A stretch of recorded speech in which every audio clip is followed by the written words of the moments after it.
Father's Day, I'm always honored. Our preacher today is my biological son. Amen.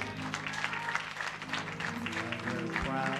Started preaching, I think, about the age of 17. A little bit older than 17 now. Been preaching for a while. And he's a great preacher in his own right. Amen.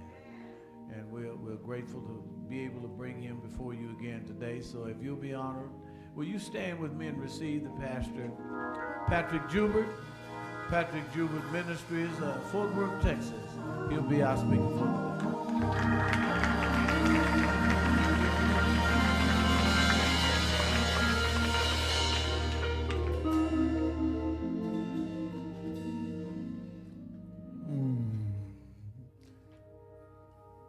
I know a man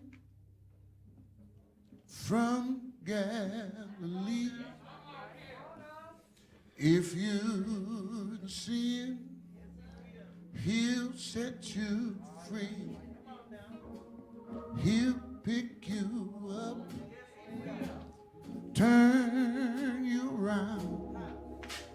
He'll place your feet on solid ground.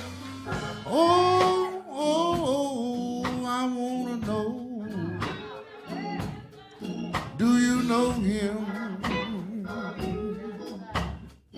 Let's take it from the top one more time, Mario.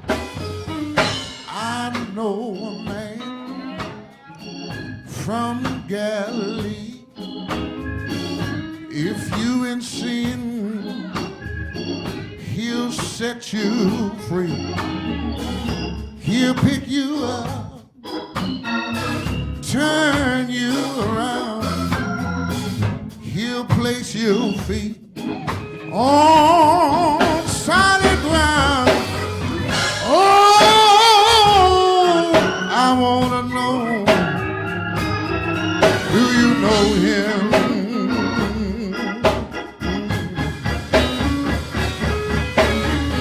He's the son of David, seed of Abraham, stone hewed out the mountain, meek and humble lamb.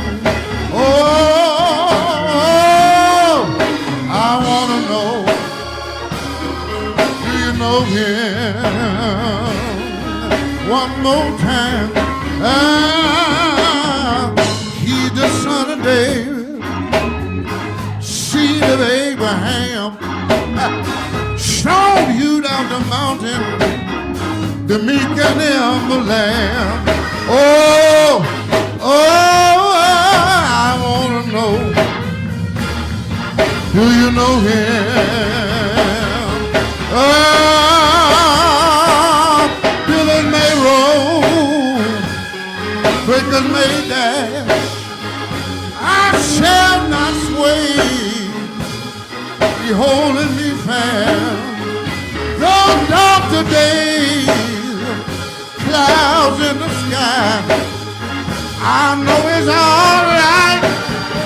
Jesus is mine. Hey, he's the son of David, seed of Abraham, stone hewed out the mountain, the meek and the humble lamb. Oh, I wanna know. Oh, I wanna know. I wanna know. Do you know him? Do you know him? Do you know him? Do you know him? Do you know him? Do you know him? Do you know him? Do you know him? Do you know him? Do you know him? Do you know him? Do you know him? Do you know him? Do you know him? Do you know him? Do you know him?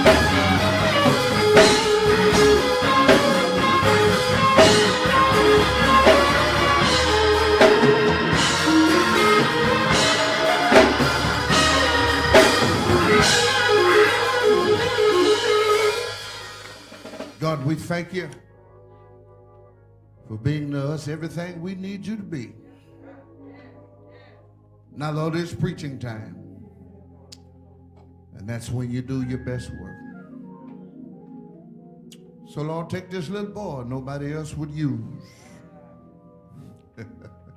and use him like nobody else could. In the only name that matters, Jesus Christ, our King. Amen. Amen. Amen. Come on, clap your hands for the Lord.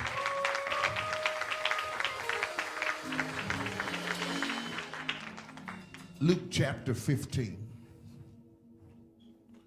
Luke chapter 15. While you're looking for that, let me thank God for the priceless privilege of being present in a preaching posture in this place with you people in this parish and this pastor who happens to be my everything. Yeah, that's my everything. He's everybody's bishop.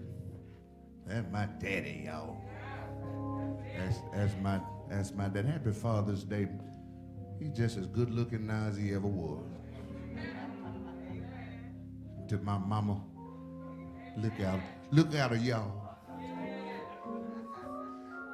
Amen. Isn't she lovely? Okay. Wait a minute, wrong song. Right song, wrong spot. All right. Listen. When I tell you the Lord will drop stuff on you at the last minute, I had something totally different, Mom. And Lord just said, just get in right where Dad left off. And I said, okay, so I got his permission. And he looks at me like only he can. And so Mario, Dad said I could preach this, so I'm gonna preach this now. In about 16 minutes, C sharp, we gone. Verse number 12. If you got it, say got it. And the younger of them said to his father, Father, give me the portion of goods that falleth to me. And he divided unto them his living. Say, Dad, look here. While we're talking, let me go on and get that stuff you've been putting aside for me all these years. I'm going, there ain't no need to wait, Dad. It is my stuff. You've been putting it aside for me. You might well go and let me run me my coins. Go and break me off right now, Dad. Now, to make sure I'm in good company. Couldn't have been my daddy. No, cause you'd have got something, but you wouldn't have got what you asked for. You got something. Well, if you don't take this hot $20 and get out of here, boy, go on. But I want you to notice the dad just gets up and divides unto them. Now, I used to think that them was both of the boys. Unto them, his living. I just want to talk about lessons from a broken-hearted father. That's what I want to talk about. You can be seated. Lessons from a broken-hearted father.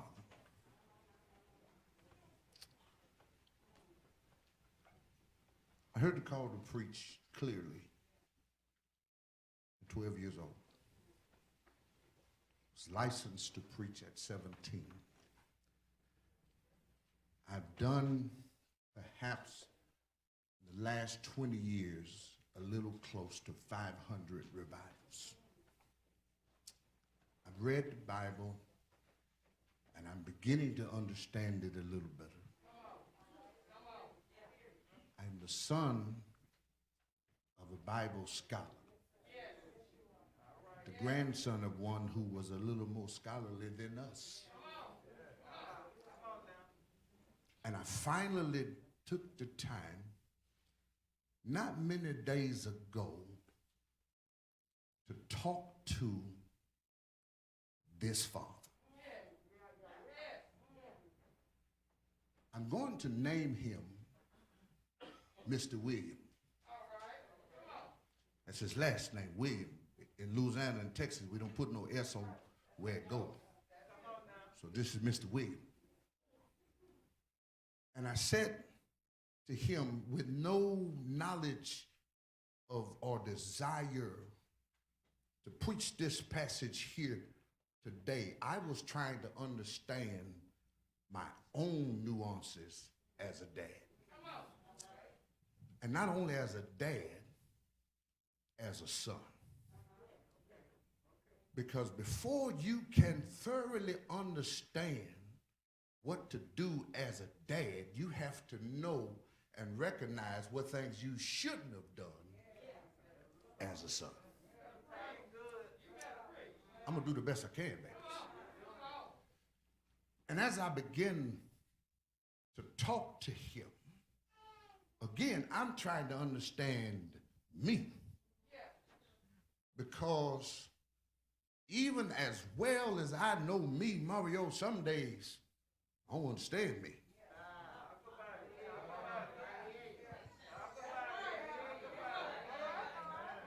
And I'm talking to every dad in the house, because there are some days when the best and worst of things to be is a dad. You got real quiet. Got real quiet. I'd say like that, say, y'all come on ride with me. It's a little bumpy, but we're going somewhere. And so I talked to him, and he began to say some things to me that every father can benefit from. He says, Jude, I had them boys. I raised them as best I could. He said, if you read the passage carefully, I said, I did. He said, you don't see a mentioning of their mother. She is absent. And even if she wasn't absent, according to the historicity of the text, she was not worth mentioning. And the strong suggestion is, this is about the daddy, not about the mama. Now, and I'm not here, I ain't swinging, I ain't cutting out mamas, because we need y'all. We got to have y'all. We got to have y'all. Help me tell them, fella, we need y'all. At least one need them. It says, this is about me. He said, it's the ebb and flows of life. It's the ups and downs of life. He said, I never thought I would be in a situation to be with my boys and without their mom. Never thought I'd be in a situation where the boy would come to me as he did, a little disrespectful rascal, come to me as he did while I'm doing all I'm doing to ask me to do something I didn't plan to do at the time. He says, Jude, sometimes your children will put you, I did say children, right? Okay. Y'all got to forgive me. I'm from Plains on Louisiana. You got to pray for me. Sometimes your children will put you in a position you didn't want to be in that proves you to be better than the position they had you in. Daddy, let me have my stuff and have it right now. There are only a couple of lessons, Mario, and we out. Lesson number one he taught me is, Jude, you have to learn to let them go.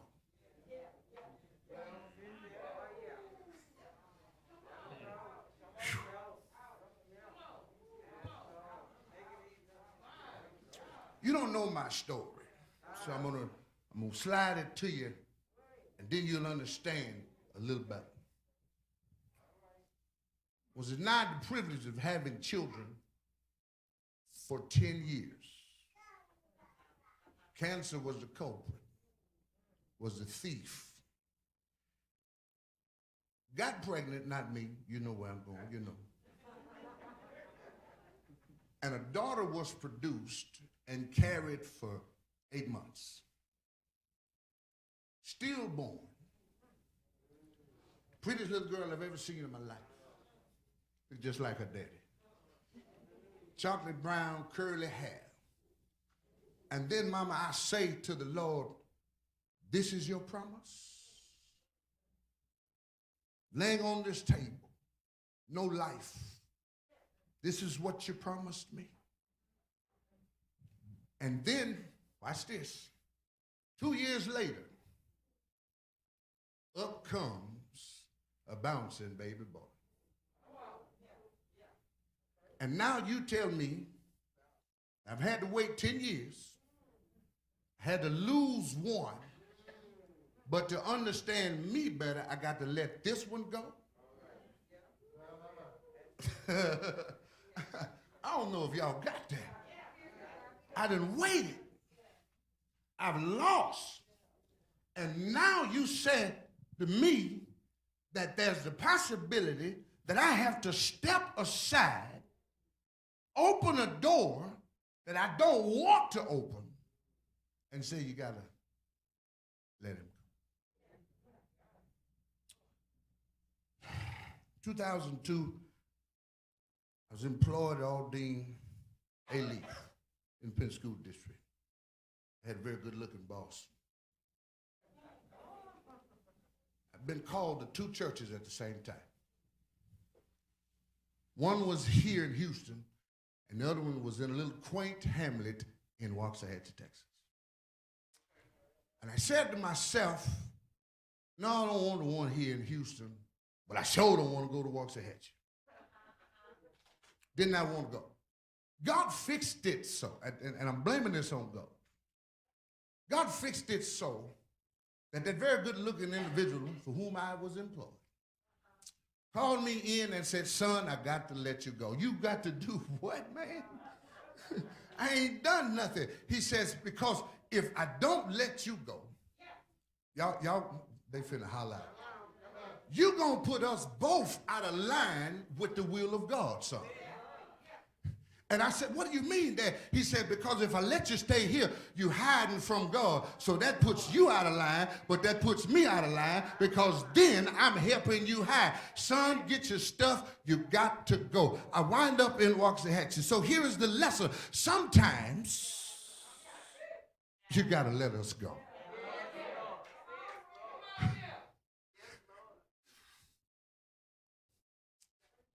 Powerhouse, you don't know how I cried. Had to leave my daddy, my mama, my sister, and go to some place I've never been before to see some people I ain't never met before, live in a house I never lived in before, pastor a church I had only preached at before. You understand? But because he let go, I am now not the same fella at 31. I'm preaching, baby. As I am at 51. Did I have some heartaches? Oh, yeah.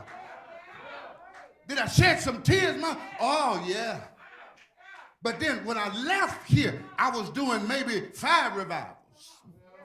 Now I'm doing 45 revivals. So watch this here. Sometime, dads, we got to let them go so we can let them grow.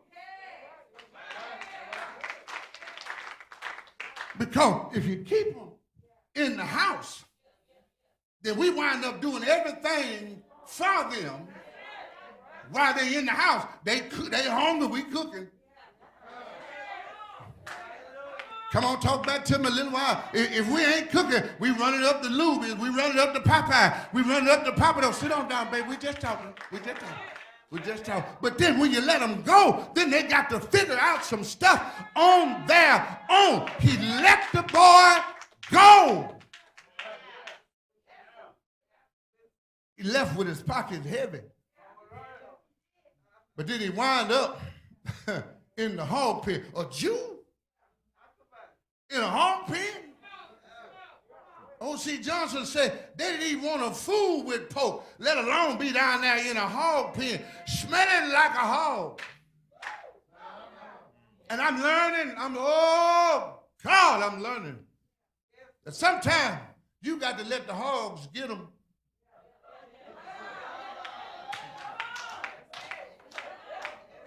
You can help me, Dad. Sometimes you got to let them take a mud bath. Sometimes you got to let them eat the husk from the corn.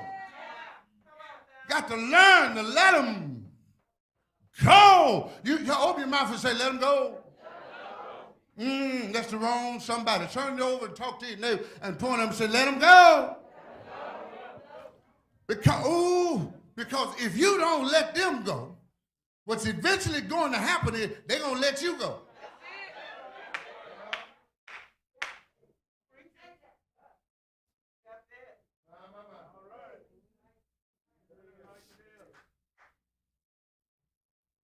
Never forget, he was a little boy.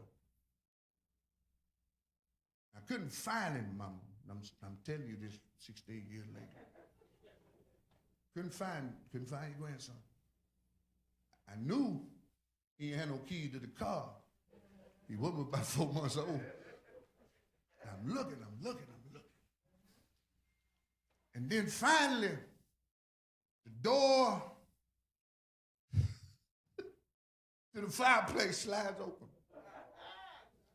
And out comes Ashy, literally.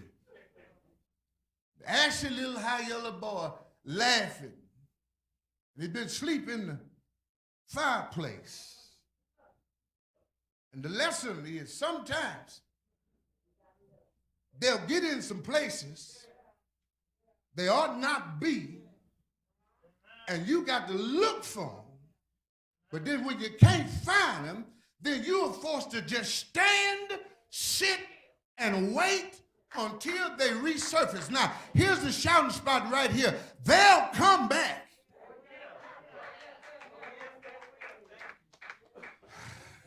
I know y'all say, this bishop boy, this all he got. They'll come back. And when they come back, they might be ashy. He said, you got to learn. Let them go. I'm going to interview the boy one of these days because, Mario, I want to know what he did while he was out there. Oh, boy. I know he left clean.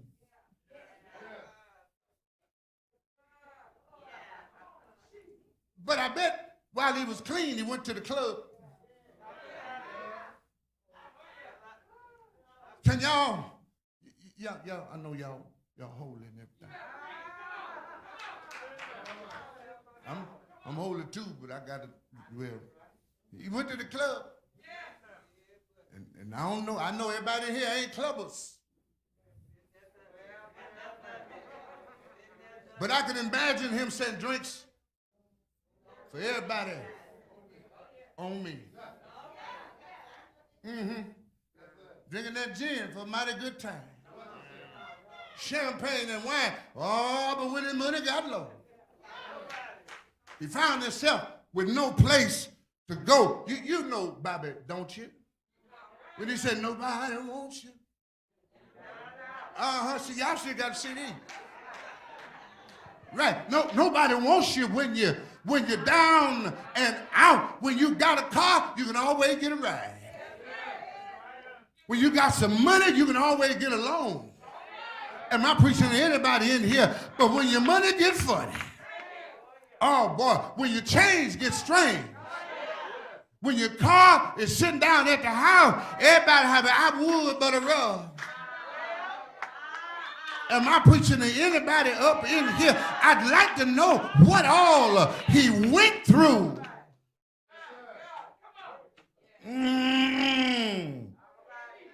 Started off with Hennessy, VSOP. Wound up with E&J. Just a little, if you please. Not too much. Not too much. Just a little bit. I got to sip that slow so it'll last a long time. And we've been in this situation where we gotten all we had, took it prematurely, didn't know what to do with it, and then went and spent it all.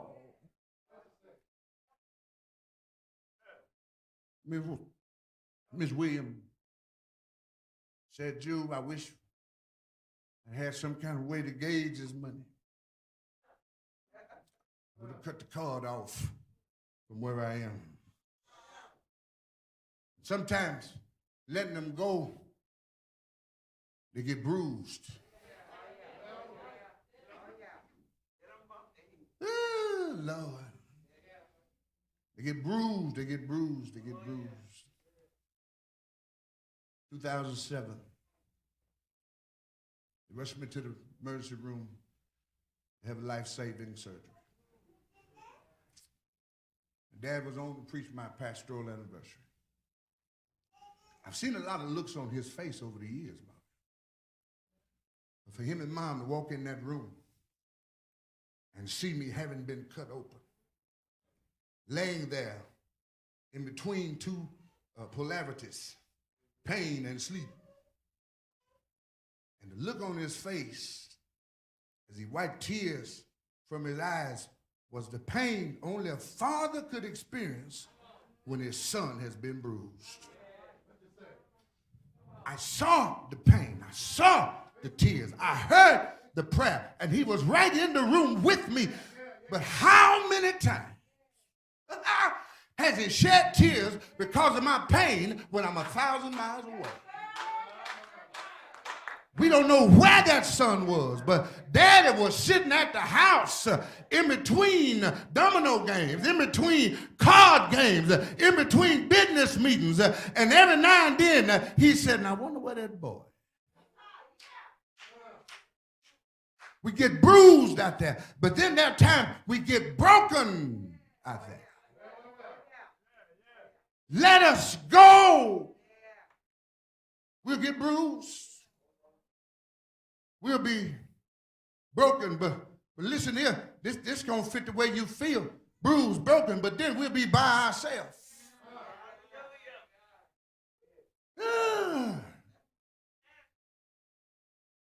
Fella said, "You, how does it feel to be on the road as often as you've been?"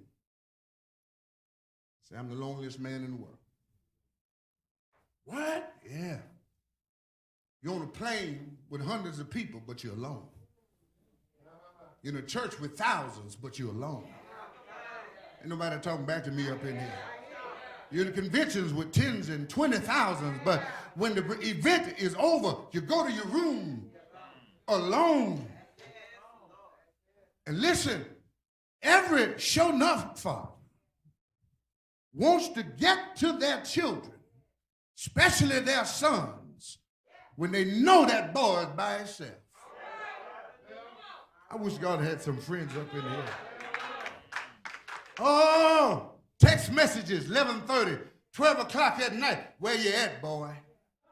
You know, that's what, boy. Where you at, boy? There ain't never son. And you don't ever have to call me son. I'm boy, I'm fine. Because I'm the only one. I'm boy. I'm dad. I'm in Kansas City. I'm in St. Louis. I'm praying for you. Then he prays. Now listen, because he couldn't get to the room. Here they go, Mario. He sent his representative. Boy, I'm preaching better than y'all said amen, Mom. He sent his representative. Now, Father, this is my boy. He's been preaching all week, and I know he's tired. Now, listen here, Lord. He got to fly out tomorrow. If that plane ain't going to land safely in DFW, keep it on the ground in San Francisco. Ooh, I just heard from the Lord, and Mr. Williams said, tell him, always stay in touch with the representative, because the representative can find him even when GPS can't locate him.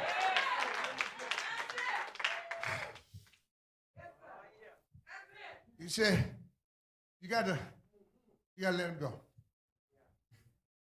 Ms. Williams said, Jude, let's get ready to ride Mario car.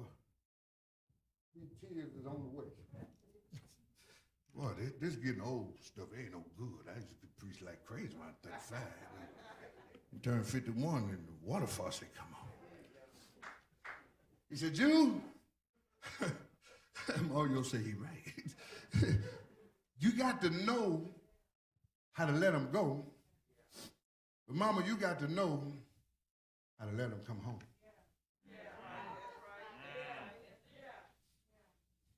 I wish y'all could see the old man sitting on the porch.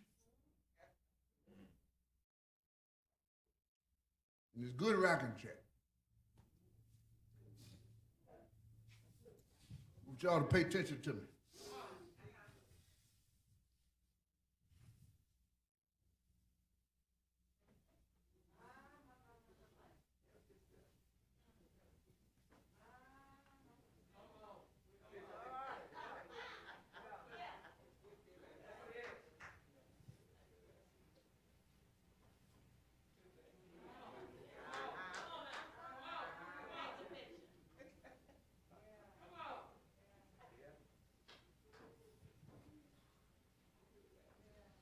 Yeah, that's him.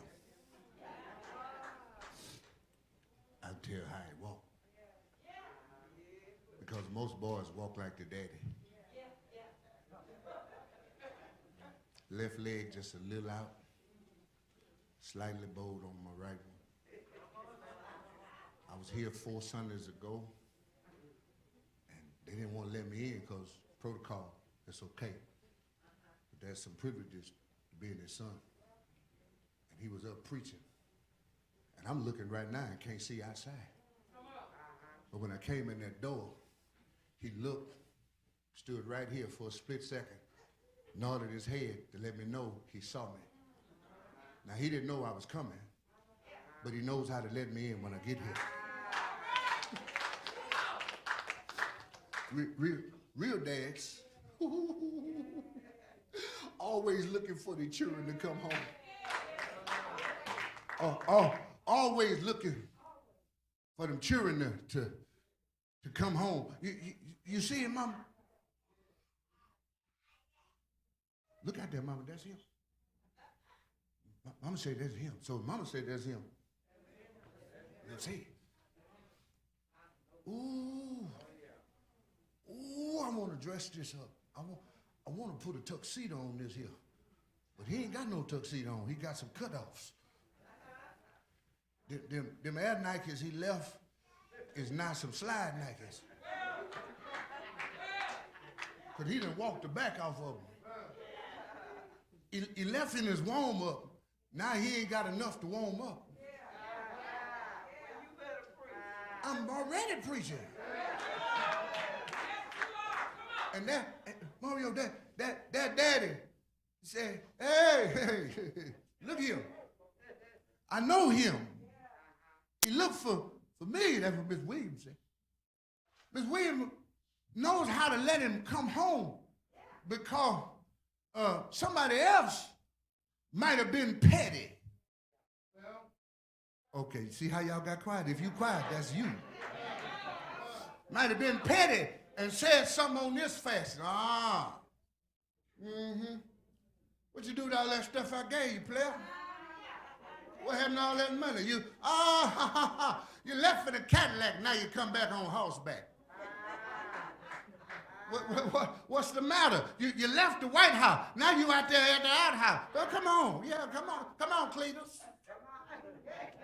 Come on, Cletus. Now, y'all know how we do. Daddy doesn't do that. Daddy says, my boys come. Now, listen, we must celebrate. It is the Eastern tradition to know how to celebrate. Woo, God. Listen, 3 things the boy got to have. He got to have, watch this, his signet. He got to have some shoes. Then he got to have, listen, some supper.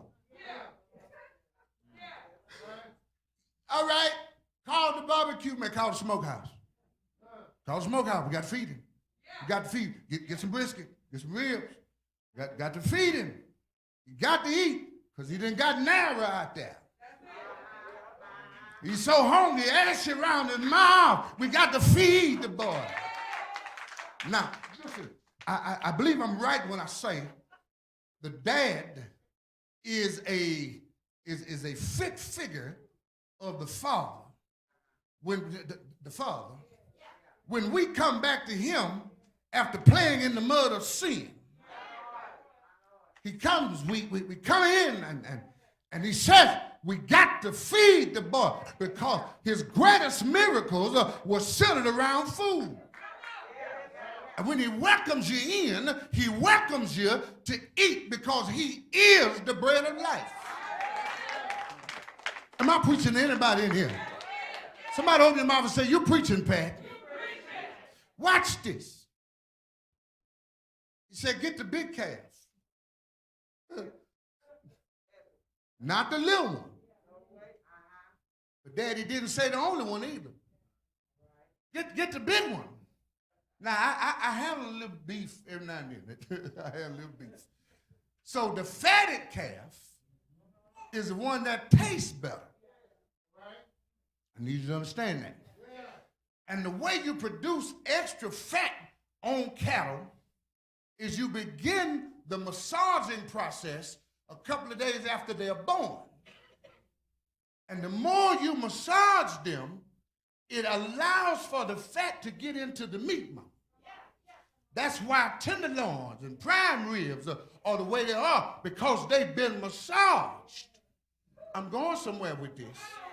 You ready, Mama? Here we go. Maybe they started massaging that calf when the boy left because Daddy knew he was going to be back. He was putting some stuff in place for the boy when he come back. Can I make you holler right here? Let's see if I can get you to jump on this right here. If you come on back right, things will be better when you return than they were when you left.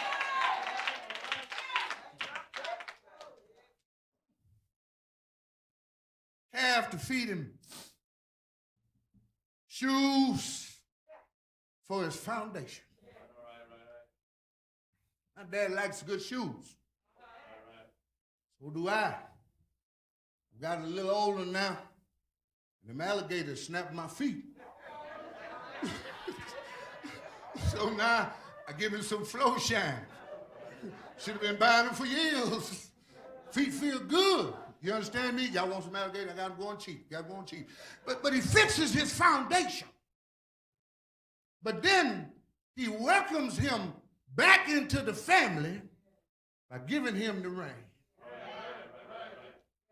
You got to have the signet, short for signature. He said to get a ring, get him something to eat, fix his feet. Then we got to robe him up so he can be fine. Ain't nobody talking back to me up in here. And oh, you better understand that when you let him come home, and as we come home, we come back to the same situation, but in a better situation. Here is why. Because Daddy gave you what you could stand, not all you asked for. Ain't nobody feeling me up in here? Because that Daddy gave him all he asked for. He might have left Daddy in a bad shape. But boy, I got to have something for you when you come back home. Let me leave. When I tell you this here, you can always come on back home. I'm talking to young, old, rich, poor, short, tall, bald, blind, bent over with a bad back and bunions, even with bifocals. The Bible says you can always come home.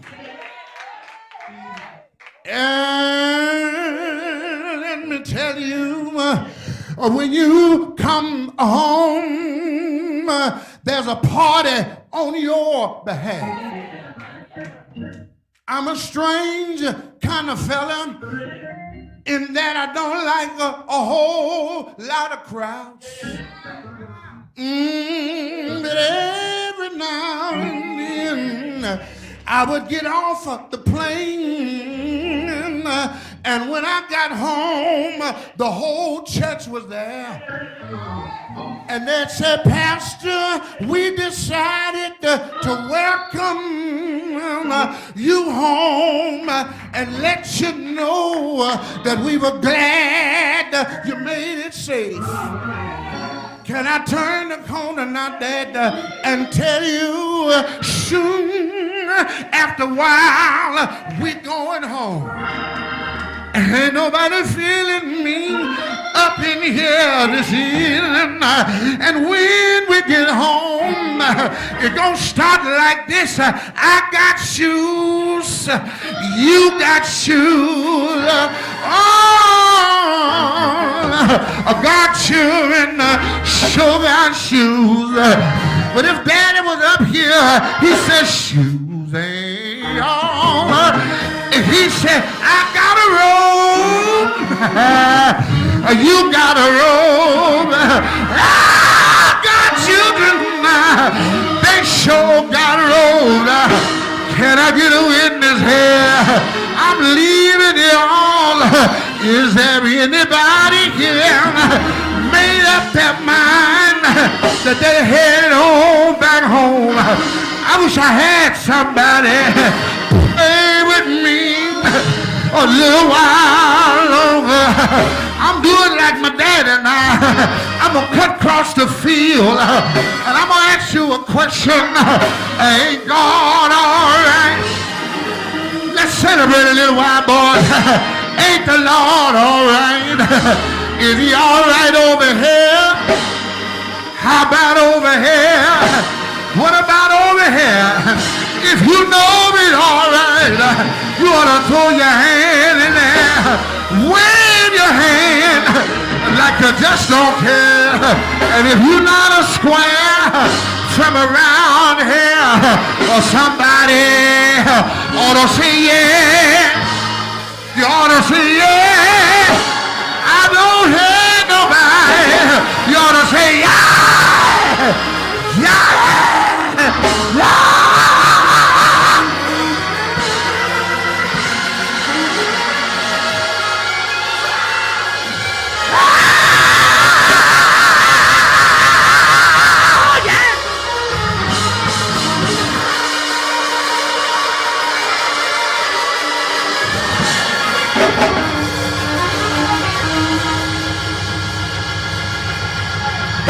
Ain't God all right?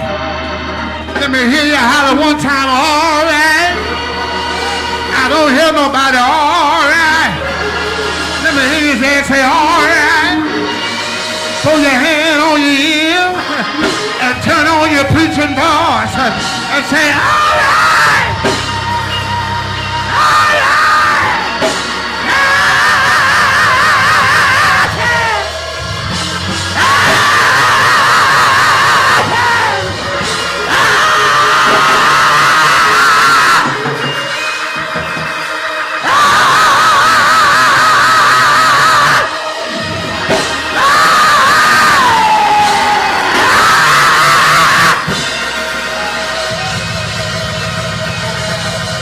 Somebody ought to say, I'm going home.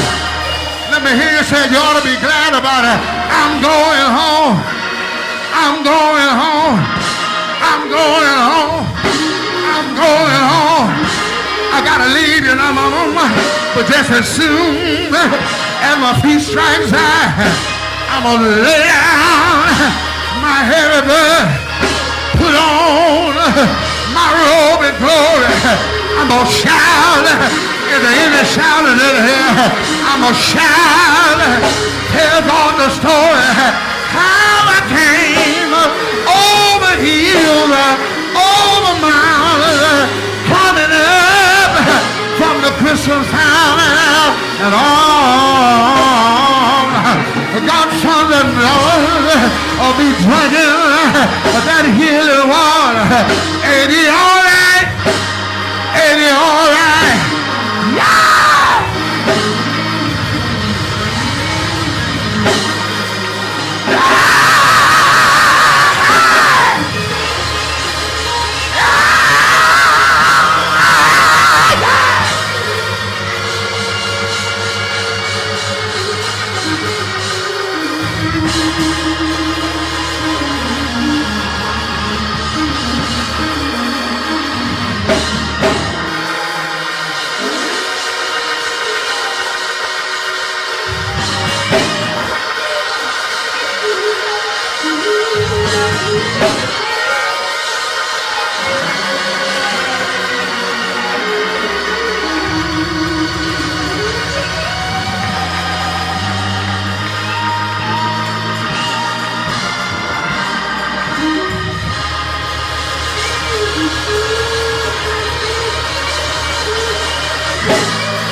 ride with me, ride with me, ride with me.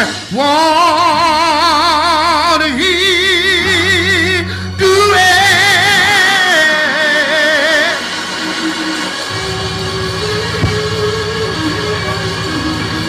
Somebody ought to say it right along with me. Won't he do it?